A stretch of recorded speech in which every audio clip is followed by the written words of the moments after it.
Hello नमस्कार सम्पूर्णमा। अब म तिलिचो ताल पुग्न आँटेँ। यहाँ आउनको लागि साथीहरू हतार नगर्नु होला।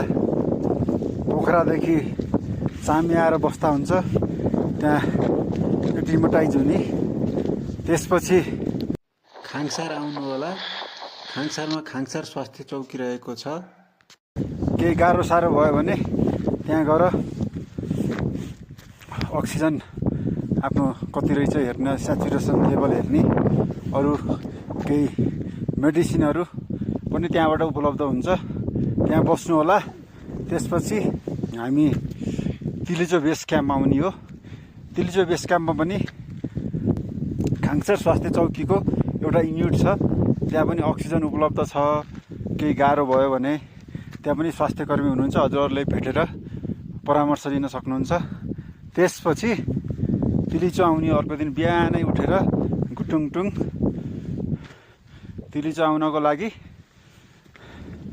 हामी त्यहाँबाट करिब 3:30 बिहान 3:30 4 बजे हिँड्यो भने करिब 4 घन्टामा यो तिलिचो आइन्छ। अब 5 मिनटमा म पुगिहाल्छु। त्यसपछि त म हजुरलाई देखाइहाल्छु है त कस्तो छ। हेरौँ त। ओ माई